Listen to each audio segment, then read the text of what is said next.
kwentong ito ay hindi ko talaga makalimutan hanggang sa kasalukuyan kong buhay. Matanda na ako ngayon, pero sa tuwing naaalala ko, ay hindi ko pa rin maiwasang kilabutan. Ako po si Arturo at ito ang aking kwento. Nangyari ito noong 1996 sa Samar. Inaya ako ng aking nobyang Maria na bumisita sa kanilang bayan upang makipatuloy at ipakilala ako sa kanyang buong angkan. Bago pa kami pumunta doon ay todo, sabi na niya sa akin na maganda raw at masaya ang pagdiriwang nila ng piyesta. Marami ding mga masasarap na pagkain na halos karamihan ay karne. Sabi pa niya ang mga tao ay naghahanda at nagpapakatanga alaga upang pagsalu-saluhan ng buong angkan. Nasabik ako sa bawat araw na nagdaan. Halos hilahin ko na ang oras para dumating na yung oras na pag-uwi namin sa kanila. Hindi lang naman yung piyesta ang dahilan kung bakit ako nasasabik at natutuwa. Ang totoo niyan, pinlano ko na kasing kapag nakilala ko na ang kanyang mga magulang ay magpo-propose na ako sa kanya ng kasal. Ngunit ang kasabikan ay napalitan ng disappointment kasi iba yung naratnan kong piyesta. Totoo namang maraming pagkain ang nakahanda at masasarap sila dahil una na nila kaming hinainan ni Maria ng mga naluto ng pagkain. Pagdating naming dalawa, malinamnam ang pagkakaluto ng iling na karne, may dinuguan, minudo, inihaw at iba pa, pero yung kaldereta na siya pa namang sanang pinakapaborito ko ay muntik ko na isuka nang mapansin kong may kakaiba sa karneng nakahalo. Daliri iyon ng tao. Mas lalong sumama ang pakiramdam ko nang makita ang daliri ng aking nobya na putol. Para kasing na-imagine ko na daliri niya ang daliring iyon na naihalo sa pagkain. Ngunit imposible naman yon kasi bago ko pa maging kasintahan si Maria ay may ganong kalagayan na siya putol ang halos kalahati na kanyang palasingsingan. Nagmasid ako sa paligid at mabuti na lang ay wala namang nakatingin sa akin. Ang mga oras na yon iniangat ko ang karneng iyon habang nakatitig sa kutsarang pinaglalagyan nito. Makailang beses pa akong napalunok ng laway habang tinititigan ng daliri na may mahaba pang kuko. Sa ari ko ay pagmamay-ari iyon ng isang babae. Itinapon ko iyon sa lupa. Laking pasalamat ko na lang din at gabi iyon at medyo malamlam ang mga ilaw kaya sa palagay ko ay walang nakapansin sa aking ginawa. Nagpaalam ako kay Maria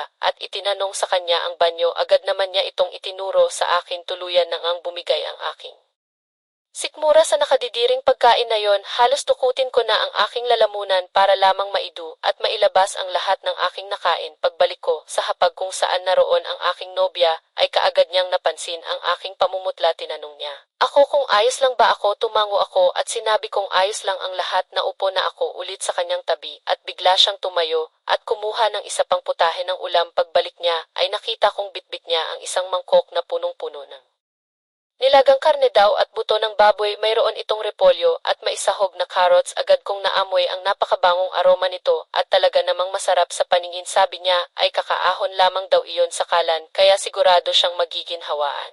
Ako, kapag ako'y humigop ng sabaw, hindi ko na gustong kumain ng mga oras na iyon at tuluyan na nga akong nawala ng gana dahil sa aking nakita sa pagkain nila. Kaya naman idinahilan kong busog na ako at masyadong mainit ang sabaw. Parang ayaw ko nang tingnan ang laman ng mga tinadtad na karne dahil gumagana na rin ang imahinasyon ko noon na baka karne iyon ng tao. Madalas kasi akong nagbabasa ng mga kwentong katatakutan noon sa mga periodiko at minsan na ring na-feature sa isang article yung tungkol sa isang komunidad ng aswang. Nakabase iyon sa true-to-life story at hindi ko nababanggitin kung saang probinsya yon. Kaya parang naisip ko na paano kung komunidad yun ng aswang at kaya ako dinala doon ang aking nobya ay para gawin nilang panghanda sa piyesta. Sarap na sarap si Maria sa paghigop ng sabaw. Muli niyang inalo sa akin yon at todo iling na ako dahil habang pinagmamasdan ko siyang kumakain ay muli ko na namang naramdaman ang pagsama ng pakiramdam ko. Ayos ka lang ba? Tanong niya ulit sa akin habang titig na sa aking mukha. Hindi ko maintindihan pero sa mga oras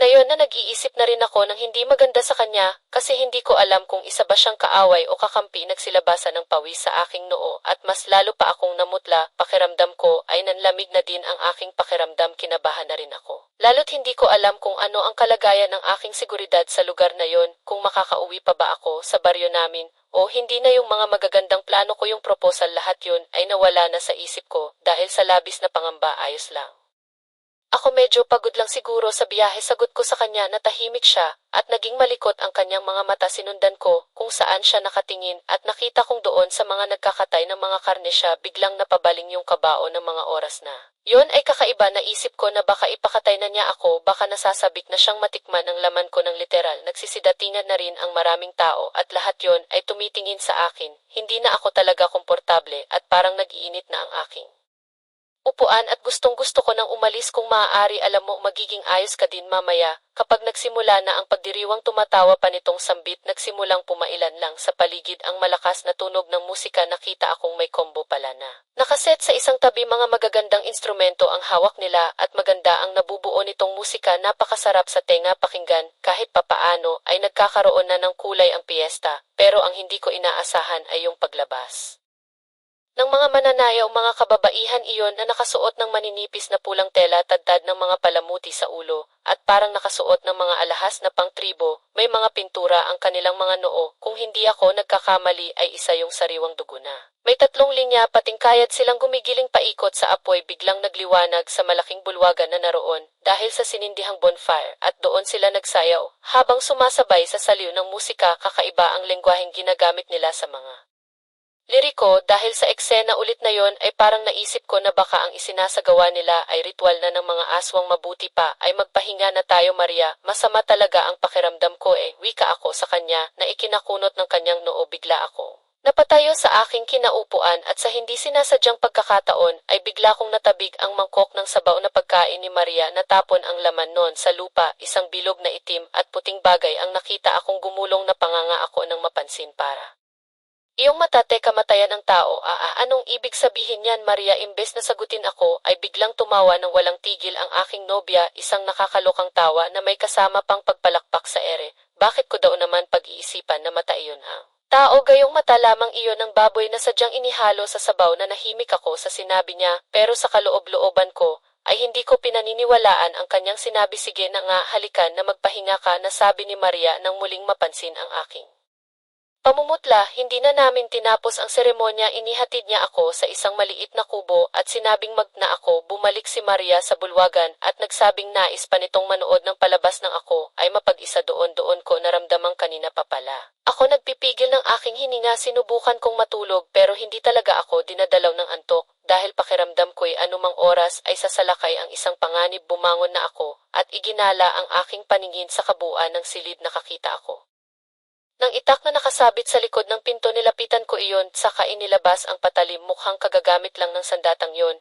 dahil may sariwa pang dugo sa talim ng itak. Ganon rin ang hawakan ng kuluan nito, basa at medyo malagkit. Halos pagtayuan ako ng aking balahibo sa katawan. Ng pag-angat ko sa aking kamay ay nakita ko ang dugong dumikit sa aking palad. Ilang sandali pa ay biglang bumukas ang pinto ng kubo at iniluwa ng aking nobya. Agad na napakunot ang noon ito nang makita ang hawak ko at ang dugo na nasa aking kamay. Kaagad niyang tinanong kung ano ang aking ginawa, pero agad kong sinabi sa kanya na nakita ko lamang ang gulok na iyon sa isang tabi at aking hinawakan. Huli na nang makita kong may dugo to. Tingnan mo, Maria, parang dugo ito ng tao. Nagtatakang napatingin siya sa akin. Napansin ko ang kalituhan sa kanyang mukha at tila hindi alam ang nangyayari sa paligid. Napansin ko rin ang panginginig ng kanyang mga kamay. Isinara niya ang pinto. Tahimik lang kaming dalawa, nagtititigan at walang sumubok na magsalita. Maya-maya pa ay tumunog ang pinto. Magkakasunod na katok ang aming narinig. Nagkatinginan kaming dalawa at nagdadalawang isip kung pagbubuksan ba namin o hindi ang mga taong nasa labas. Sumilip ako at nakita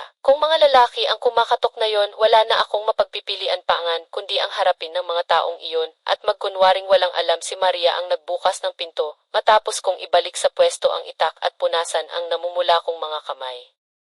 Dalawang kalalakihan na may matipunong pangangatawan ang bumungad sa harap ng pinto. Parehas iyong nakangiti sa amin at kagaya ng mga babaeng mananayaw ay may pintura din ng dugo sa kanilang mga mukha. Pasensya na po kayo, naabala ko ang inyong pagpapahinga. Nakalimutan ko po kasi ang itak na gamit ko sa pagkakatay ng baboy. May kubang kunin, sabi ng isa. Wala pong problema.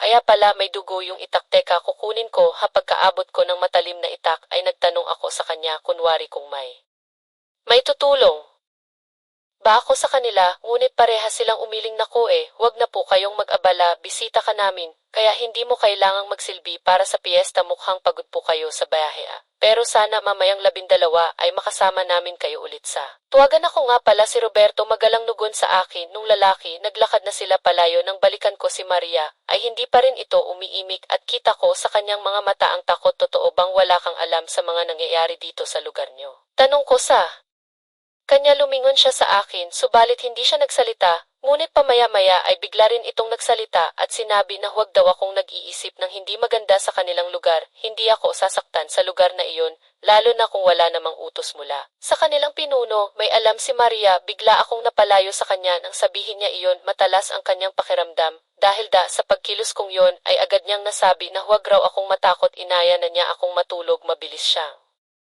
nakatulog. Nagdesisyon akong tumakas at iwan siya sa lugar na yon. Magaan ang ginawa kong paghakbang sa sahig upang hindi iyon gumawa ng anumang ingay. Iniingatan ko iyon upang hindi magising ang aking nobya. Maingat kong binuksan ang pinto. Malakas ang kabak ko ng mga oras na iyon, subalit hindi iyon naging hadlang upang ituloy ko ang aking pagtakas. Agad akong nagkubli sa makakapal na halaman sa gilid ng kubo upang makapagmasid muna ako. Sa paligid may nakita akong gubat, nasa direksyong iyon malayo sa mga nagkakasiyahang tao. Binilisan ko ang takbo papunta sa lugar na yon. Madilim at masukal at maraming tinik ang gubat na yon, ngunit binaliwala ko at lakas loob akong nagpatuloy sa paglalakad maski walang direksyon ng apak ng mga paa ko. Nagpatuloy lang ako sa paglalakad hanggang sa dulo ay lumabas ako sa isang kalsada. Sinundan ko ang kalsadang iyon. Hindi ko na alam kung gaano ako katagal naglalakad, pero pagkatapos ay napadpad ako sa bayan. Wala ng tao sa paligid, gayong halos 10 oras pa lamang ng gabi. Ayon sa tiningnan kong oras sa aking relo, sarado na ang palengke, at gayon din nakapatay na ang mga ilaw sa bawat tahanan na aking madaanan. Yung mga aso ay halos kagatin na ang mga talinang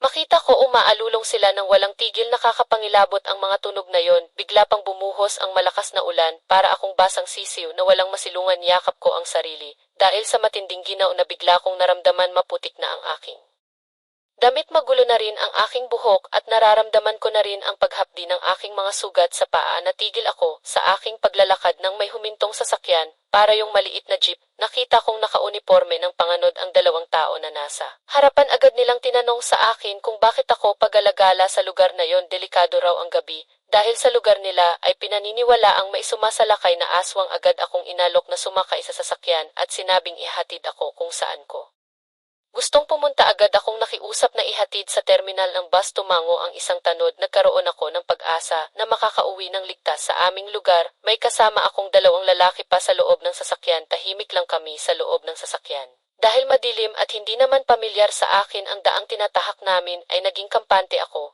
Ngunit nang huminto ang sasakyan ay agad kong napansin na ibinalik lamang ako noon sa baryong tinakasan ko. Ano to, ba't dito niyo ako dinala? Naguguluhan ko tanong sa kanila. Nataranta ako sa kung ano ang dapat kong gawin dahil naunahan na ako ng takot. Sa muling pagbabalik ko sa baryong yon, nakita ko pa sina Roberto at Maria at ang iba pa nilang mga kasamahan. Gusto ko nang umuwi. Hayaan niyo na akong umuwi. Hindi ko na mapigilan ang pagtaas ng aking boses dahil sa magkasamang takot at galit, ngunit walang nakinig sa akin. Paggusay, pinagtulungan nila akong hatakin mula sa loob ng sasakyan. Mahigpit ang pagkakahawak nila sa akin, kung kaya't hindi ako makawala sa kanilang mga kamay. Galit na galit ang mukha ni Maria.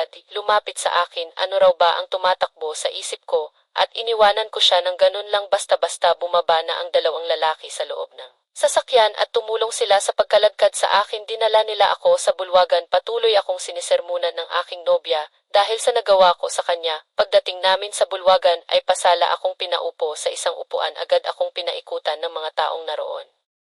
Lahat sila ay nakatitig ng masama sa akin. Nakakatakot ang kanilang mga itsura, lalo pa at ang mga lalaki ay parang naligo sa langis. Hinawi ng mga tanod ang mga tao at inutusang bumalik na sa kanilang mga pwesto. Maya-maya pa ay dumaan sa aking harapan ang ilang mga kalalakihang may bitbit na baboy buhay. Ito na nakagapos sa kawayang pinagtulong-tulungan nilang buhatin. Nagpupumiglas ang kawawang hayop habang walang tigil sa malakas na pag-iyak. Inihanda na ni Roberto ang itak na kinuha nito sa kubo. Pagkatapos dasalan, isinawsaw iyon sa langis saka ipinatong sa umaapoy na kahoy nang namumula na ang itak. Dahil sa mainit na ito ay mabilis yung kinuha at itinusok sa liig ng hayop. Napatayo ako, pero may mga kamay na pumigil sa aking balikat. Sinabi nitong maghintay raw ako saglit at may isa pa raw akong panonoorin na mas importante sa lahat. Nakita ko ang 2 babaeng nakapila sa may apoy. Sunod namang dumating ang mga lalaking may daladalang maliit na bangkong bilog na ang itsura ay sangkalan ng mga karne. Nagsipagtaasan ang mga balahibo ko sa aking katawan at napadasal na lang mga na sana ay panaginip ko na lang ang lahat at hindi ko nakilala ang babaeng ito. Nahuli kong sumenya si Roberto kay Maria at inginuso ako labis ang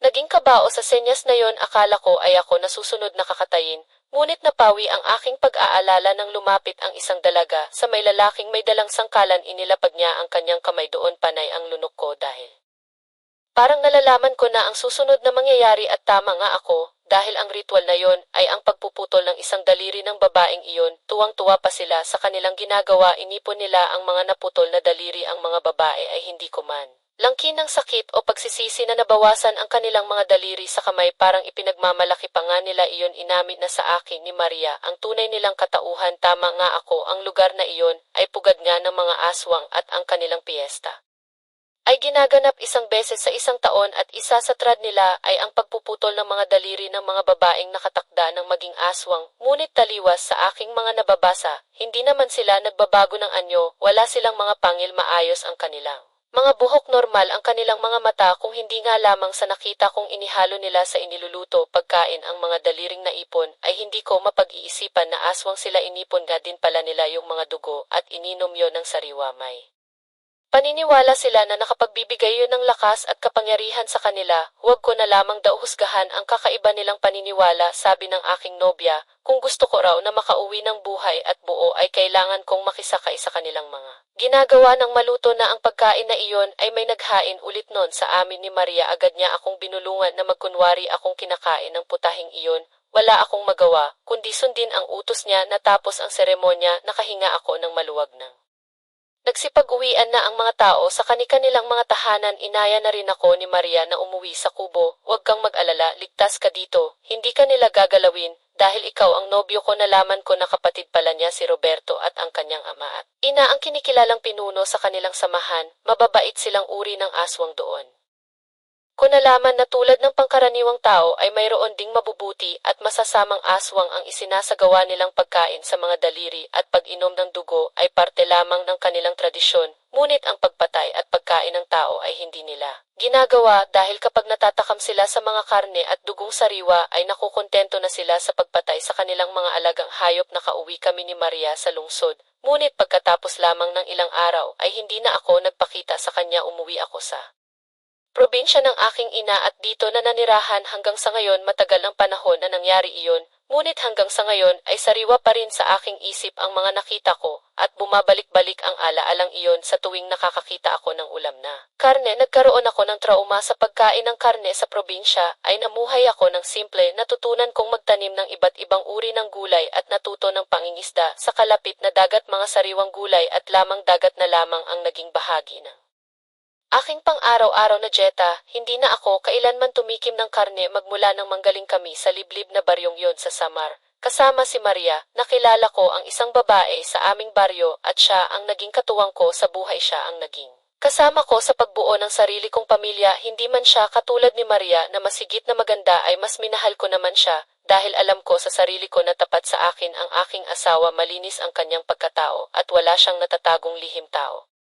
Siya at hindi aswang katulad ni Maria. Mababait din ang aking mga naging biyanan. Ang aming tahanan ay puno ng pagmamahalan at kasiyahan. Kahit simple at payak lamang ang aming naging buhay. Sa ngayon ay matanda na ako, ngunit sa kabila ng edad ay masigla pa rin at aktibong nag-aalaga ng aking makukulit na mga apo. Sa aming bakuran ay libangan ko pa rin ang pagtatanim ng mga gulay at tinuturuan ko ang mga bata sa tamang pagtatanim. Mas mahilig din sila sa gulay kaysa sa karne. Mas gusto rin nila ang isda, kaya naman walang problema kapag nasa bahay ko sila. Nakakain nila ang pagkain ko at ng aking asawa. Sa kabila ng aking mga sipagdaanan ay pinili kong maging matatag sa buhay. Ang buhay sa probinsya namin kasama ang aking pamilya ay nagbigay sa akin ng kaligayahan at kapayapaan. Natutuwa akong malaman na tama ang pinili kong landas. Isinakripisyo ko ang nararamdaman ko noon kay Maria at ito ang naging kapalit. Hanggang dito na lamang po ang aking kwento. Maraming salamat po sa pagbabasa nito at sa lahat ng mga nakinig. Ako po si Arturo, ang inyong kaistorya. Magandang araw po Kuya Chris, at sa inyo mga kaistorya. Natuto akong isipin na sa wakas ay akin na ngang maibabahagi ang aking karanasan tungkol sa aswang nasasabik na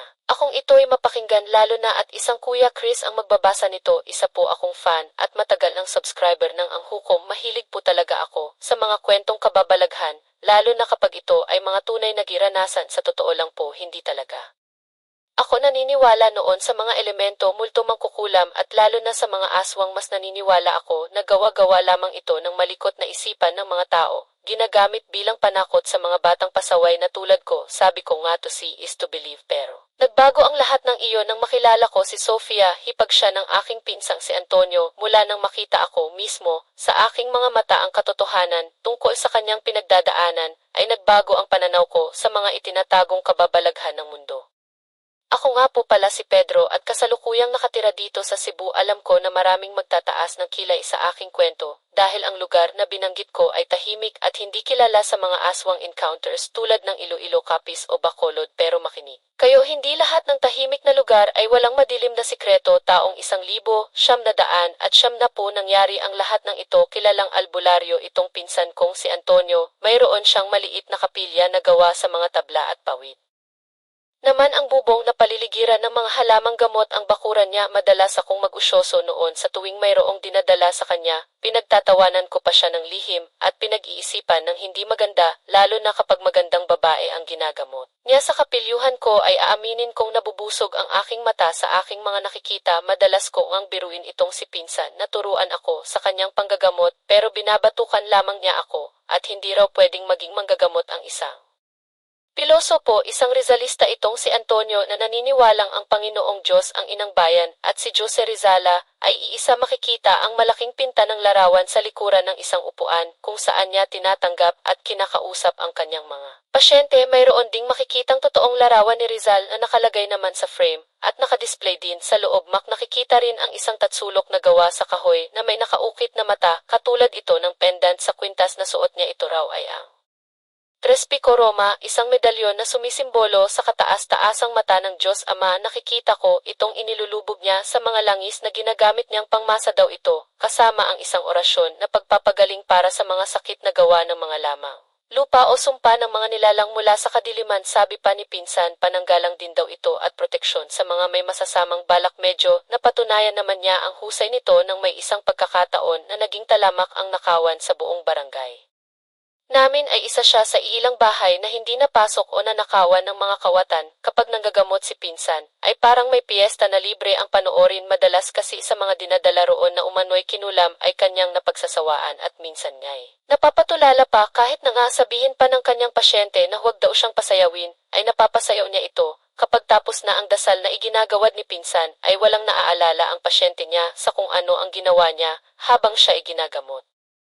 Natatawa talaga ako ng lihim kaya minsan ay tinatapunan din ako ng masasamang tingin ni Antonio at sinasabing mayroon din daw akong makakatapat na magpapamala. Si Sofia, kapatid na bunso nila Elena, ang asawa ng aking pinsang si Antonio. Napakaganda niya. Sa unang pagkakataon ay humanga talaga ako sa isang babae. Parang nalat first sight, yun yata ang tamang tawag doon. Mahaba ang kanyang buhok, mapungay ang mata, makinis ang maputi nitong balat at mayroon siyang makipot at mapulang mga labi. Napakalamig ng isang magandang musika. Kapag naririnig ko ang kanyang tinig, ipinakilala ako ni Elena at isang ngiti ang pinakawala ng magandang dalaga. Hindi ko may alis ang mga mata ko sa kanya dahil udyang naaakit ako sa tuwing nakikita ko ang kanyang ngiti. Tinawag ako ng aking pinsan sa kanyang kapilya at matimtimang kinausap. Kilala raw niya ako at alam daw niya na sa kinikilos ko kanina ay hindi ako gagawa ng mabuti kung hindi puro kapilyuhan. Binalaan niya ako na huwag gumawa ng anumang gulo sapagkat seryoso ang rason kung bakit pumunta si Sofia sa aming lugar. Mayroong sakit si Sofia, isang klase ng sakit na hindi na kayang gamutin ng doktor, isang sakit na gawa ng isang sumpa na ipinasa sa kanya. Ayon kay Antonio, aswang daw si Sofia. Natawa ako. Siyempre sa malaanghel na mukhang taglay nito. Alam kong nagsisinungaling ang pinsan ko. Ipinagpilitan ko pa nga sa kanya na huwag na niya akong pagtripan dahil matanda na ako.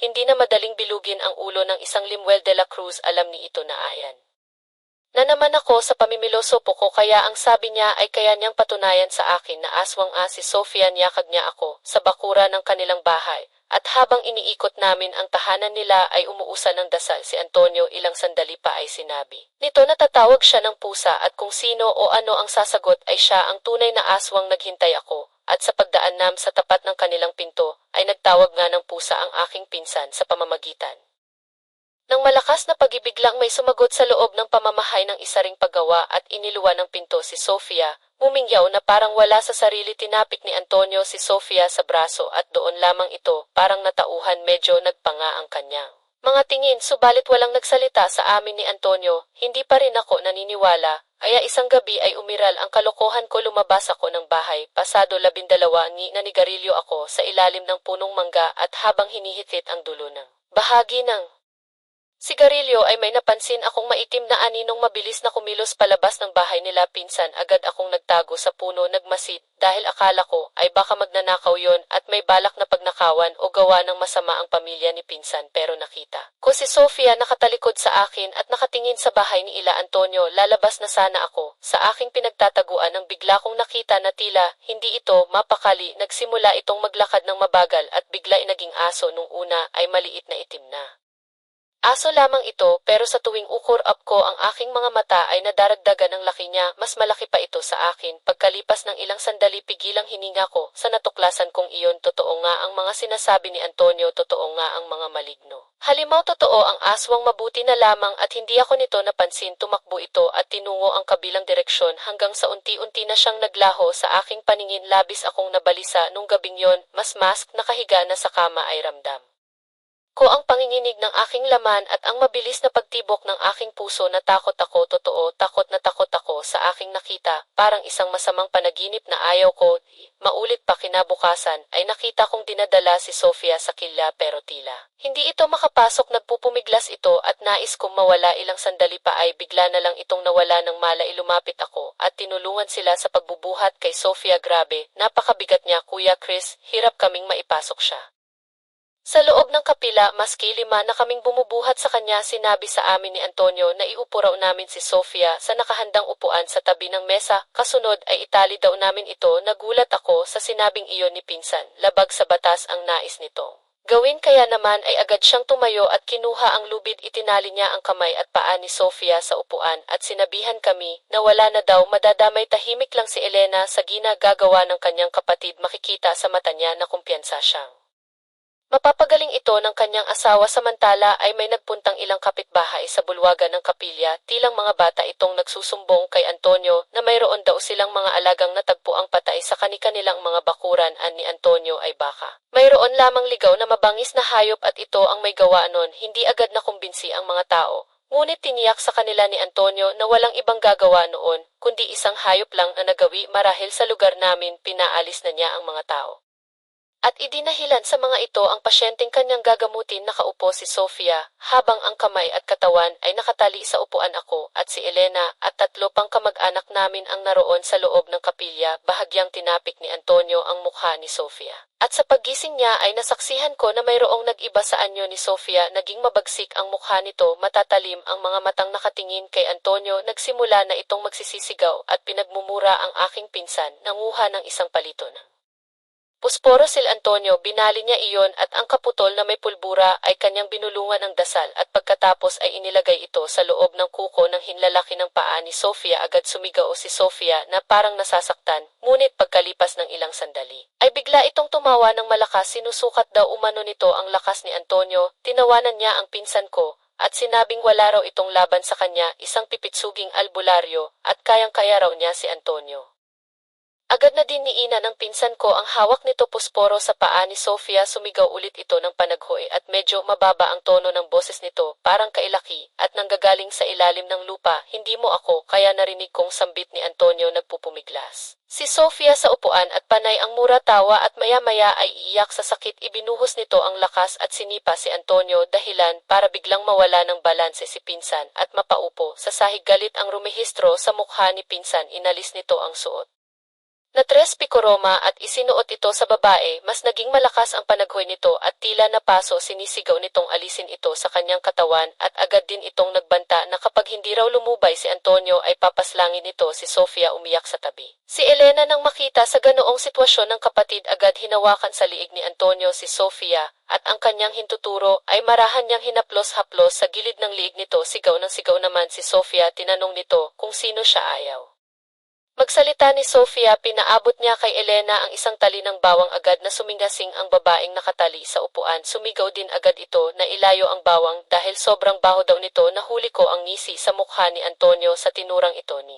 Sofia. Isinabit niya ito sa liig ni Sofia. Akala ko nga baka umusok siya kasi ganoon yung napapanood ko sa sinihan, pero hindi noon ko nalaman na hindi pala totoo na takot sa bawang ang aswang. Ang totoo niyan ayon sa obserbasyon ko ay nababahuan lamang ito At naging iritable sa amoy ng bawang biglang nagbago ang aura ni Sofia, parang bumalik ang totoong anyo nito ang maamo nitong mukha, ay muli kong nasilayan, nakawala daw ang espiritu ng aswang hinang-hina ang itsura ni Sofia, namumutla rin ito nagtanong. Ito kung bakit siya nakatali at nakiusap na pakawalan siya, kinalas naman ni Pinsan ang pagkakatali nito, ipinagtapat ni Sofia.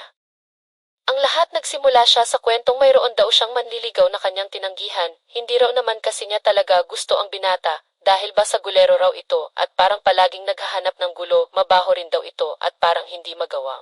Maligo inamin din niya sa amin na simula daw ng tanggihan niya ang binata ay nagkaroon na siya ng masasamang panaginip bukod dito ay palagi raw siyang natatakam sa mga nakataling manok ng kanyang itay at animo ay naglalaway sa mga bagong katay na karne. Agad itinanong ni Pinsan kung mayroon daw ba itong nakaing bigay ng binata ang sagot niya ay mayroon daw, dahil niregaluhan daw ito minsan ng 1 dosenang donut sabi ni Antonio na maaaring hinawaan siya ng binata ng pagiging aswang marahil ay. Nilawayan daw nito ang donut at ito ang dahilan ng mga naging paghihirap ng dalaga inilabas ni Pinsan ang isang maliit na botelya na mayroong langis na pansin kung kumukulo ang langis isa raw itong palatandaan na hindi pa naaalis ang pagkahawa ni Sofia. Maya-maya ay nagpaalam itong lalabas upang manguha raw ng gamot sa kanyang pagbalik ay may bitbit na itong iba't ibang klase ng halamang gamot dahon at mga ugat diniktik niya ang mga ito at kinuha ang katas inilagay niya sa isang baso dinasalan rin niya ito ng orasyon pagkatapos ay ipinainom kay Sofia tinapik-tapik nito ang likod ng dalaga isang ang pasuka pala ang ipinainom ni Pinsan ilang sandali pa ay sumuka na nga itong si Sofia malapot at itim ang likidong lumalabas sa kanyang bibig. Hinaplos-haplos ni Elena ang likuran ni Sofia habang inihahanda naman ni Pinsan ang nagbabagang uling at inilagay dito ang isang piraso ng insenso. Patuloy sa pagkulo ang langis na nasa sisidlan, patuloy pa rin ang pagsuka ni Sofia nagpakuha ng inumin. Si Pinsan sa akin at ilagay ko raw ito sa babasaging baso pagkaabot ko nito ay agad niyang dinasalan ng orasyon ipinainom niya ito kay Sofia, maya-maya tumigil na rin ito sa pagsusuka, hindi na rin kumukulo ang langis na nasa lalagyan na paiyak si Elena nang sabihin ni Pinsan ito ay magaling na wala na ang espiritu ng aswang sa katawan ni Sofia maghapong hindi nakalabas si Sofia ng araw na iyon dahil na rin daw sa pagkahapo at panghihina pagkatapos ng gamutan kailangan daw nitong magpahinga upang makabawi ng lakas ang paggagamot na iyon kay Sofia ay aming sinekreto sa aming lugar ang anumang nangyari sa loob ng kapila. Ay hindi na nakalabas tanging ako lamang sa pagkakataong ito ang nagkwento dahil alam kong hindi na rin naman ito makakaapekto sa buhay namin at ni Sofia sadya ko ring binago ang aming mga pangalan upang bigyang proteksyon ang aming pribadong buhay. Pero ang inakala naming katahimikan ay muling ginambala ng magkaroon ng tsismis na mayroon daw gumagalang aswang sa aming baryo naging sunod-sunod na rin kasi ang napapabalitang pagkawala ng mga hayop o di kaya inatatagpuan itong mga nakakalat na lang sa tabi at sinasabing side daw ang dugo at may isa pang mag-asawa na lumapit dahil gabi-gabi raw ay nakakarinig sila ng mga kaluskos at huni ng tik sa itaas ng kanilang bubong naniniwala silang aswang ang gumagambala sa katahimikan ng aming baryo agad binigyan ni Pinsan ng isang amuleto ang mag-asawa at binilin na kailangang magdamit o di kaya ay magkumot daw ng itim na tela ang buntis at palagi itong maglagay ng binalatang bawang at luya sa kanyang tabi bilang pangontra kung totoo mang may ay aswang napatanong ako kay Pinsan kung posible bang bumalik ang sakit ni Sofia umiling lang siya at siniguro sa akin na hindi na maibabalik ang sumpa dahil naalis na ito sa katawan ng kanyang hipag maaaring iba raw ang may kagagawa ng kaguluhang. Ito at yon ang nais niyang malaman kaagad isinama niya ako sa loob ng kapila, ibinukas niya ang kanyang drawer.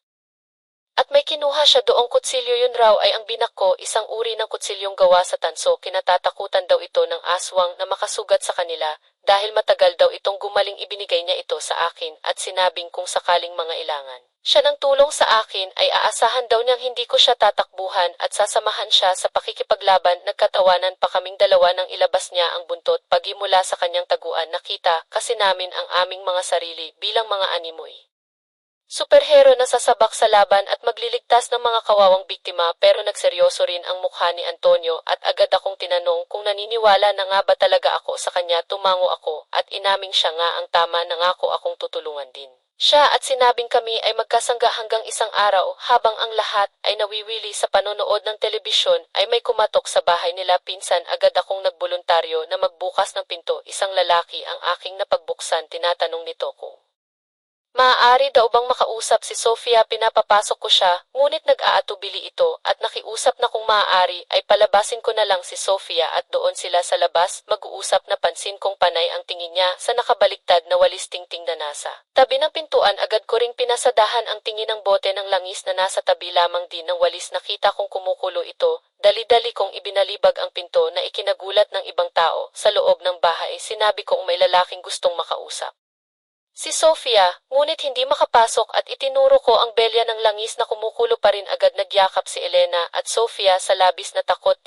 Kilabot na itsura. Anyong tao siya, pero mabalahibo, mayroon din siyang matutulis na ngipin at namumulaang kanyang mga mata na nanlilisik para akong asong nabahagang buntot. Ng mga oras na yon, mas malala ang naging takot ko kaya sa nakita kong aso noon na nagbabago ng laki dahil isang halimaw ang nasa aming harapan ngayon. Agad iwinasiwas ni Antonio ang latigo ng buntot ng pagi, ngunit maaga pang aswang at naiwasan niya to. Mabilis itong kumilos at sa isang iglap ay agad nitong nasugatan sa likod ang aking pinsan. Pinagtatawanan nito si Antonio at nililibak na mahina raw itong si pinsan at walang kwentang hindi raw ito ubra. Mas mainam na lang nabigay na lang sa kanya si Sofia. Kung hindi ay tatapusin niya kaming lahat. Huwag kang pakasiguro, ganting sagot ni Antonio. May kinuha si pinsan sa kanyang bulsa at isinaboy ito sa mukha ng aswang. Agad sumigaw ang aswang na parang nasasaktan. Napansin ko agad na parang nanghina ito base sa nakita kong nanginginig ang maitim nitong tuhod. Abur raw pala ito mula sa pinulbos ni itim na talaba, isang pangontra sa aswang na maaaring makapagpahayag. Hindi na agapan. Agad pinagpag ng aswang ang mga abo sa kanyang mukha at sumigasing na parang galit na ahas. Iwinasiwas ulit ni Antonio ang buntot. Kailangan daw samantalahin namin ang pagkakataong ito habang nanghihina ang aswang. Itarak ko raw sa dibdib ng aswang ang hawak kong binako upang matapos na ang lahat. Ngunit inalihan ako ng karuwagan sa mga oras na yon. Napatunayan ko na hindi sapat na may sandat ay matapang ka na. Iba pa rin talaga yung nasa realidad. Sumugod ang aswang kay Antonio at nakita kong agad na napailalim ito sa biglang pagdaluhong ng aswang. Inipon ko ang aking tapang at lakas. Agad akong lumapit sa aswang at itinarak sa likuran nito ang kutsilyong binuko. Dumaloy agad ang pula nitong dugo. Napahiga ito sa lupa. Tinulungan kong makabangon si Antonio. Muli ay dumukot ng abo ng itim na talaba si pinsan at ibinugbad ulit ito sa mukha ng aswang. Ngunit ang kaninang nakakatakot nitong itsura ay bumalik na sa pagiging tao. Duguan na ito dahil sa sugat na natamo. Nakiusap na huwag raw siyang patayin at nangako na hindi na muling manggagaling ito sa lugar namin at hindi na muli pang babalikan si Sofia. Minahal lamang daw niya ang babae at wala daw siyang hangad kundi ang pag-ibig niya. Agad nakiusap si Sofia na nakalabas na pala ng bahay. Tumayo siya sa tabi ko at sinabi nitong wala talaga siyang pag-asa at nakiusap na itigil na ang panggugulo sa kanya niya, lalo daw at mayroon na itong minamahal na iba. Hinawakan niya ang aking palad. Hindi ko rin gets kung bakit pero sinabi niya na kami na raw at may balak na rin kaming magpakasal. Kaya dapat na itong lumubay. Tumingin sa akin ng lalaki at sa hawak kong kutsilyo. Agad ay nagpaalam ito at nagsabing hindi na ulit manggagambala. Di ako rin ito kay Antonio na hindi na rin maghahasik ng katatakutan sa aming lugar at susubukang baguhin ang kanyang mga nakagawian. Hinayaan na itong umalis ng albularyo kong pinsan. Samantala ang kwento namin ni Sofia ay doon nagsimula. Opo, naging magkasintahan kami ni Sofia pagkatapos ng pangyayaring yon at kalaunay nagpakasal. Sa ngayon ay mayroon na kaming 4 na anak at namumuhay ng tahimik dito sa aming baryo at si Antonio ay nanatiling tanyag sa kanyang panggagamot hanggang dito na lamang po.